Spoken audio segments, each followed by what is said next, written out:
নারী অধিকার সংস্কার কমিশন বাতিল চায় হেফাজতে ইসলাম।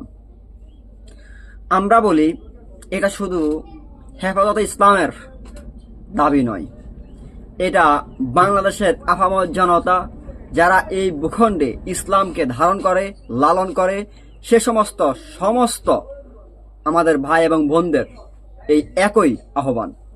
কারণ নারী অধিকারের নামে আমরা যদি আরেকটু গভীরভাবে বলতে চাই, তাহলে হচ্ছে গিয়ে কথিত নারী অধিকার এর নামে নারীবাদীরা যেই নারীদেরকে অশালীন কর্মকাণ্ডে লিপ্ত করার যেই ঘৃণ্য প্রচেষ্টায় লিপ্ত হচ্ছে এবং হয়েছে, তাদেরকে এ থেকে ফিরে আসা অত্যন্ত জরুরি। তারা যেই বিলটা উপস্থাপন করছে, এখানে শুধু যে নারীদের উলঙ্গপনা বা পতিতাবৃত্তি এর জন্য আবেদন করেছে বিষয়টা তা না।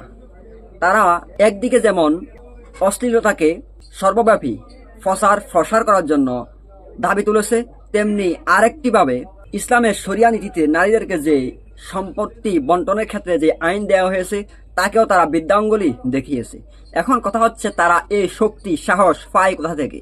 কোথায় তাদেরকে এই শক্তি সাহসের মূল পাওয়ার সোর্স আমরা জানতে চাই। এই বাংলাদেশের মানুষ জানতে চায় তাদেরকে ইন্ধন কে দিচ্ছে, তাদেরকে শক্তি কে দিচ্ছে, তারা এত সাহস কোথায় পায়? তারা এই ভূখণ্ডের নারীদেরকে পতিতাবৃত্তিতে নামানোর জন্য প্রচেষ্টারত রয়েছে এবং তারা এই ভূখণ্ডে থেকে এই ভূখণ্ডের মানুষের যে বিশ্বাস, সে বিশ্বাসকে তারা কিভাবে চ্যালেঞ্জ করতে পারে, আমরা এটার সঠিক সমাধান চাই এবং তদন্তের মাধ্যমে এদেরকে কারা ইন্ধন দিচ্ছে তাও বের করুক। আমরা এটাই রাষ্ট্রপক্ষের কাছে আমাদের অনুরোধ।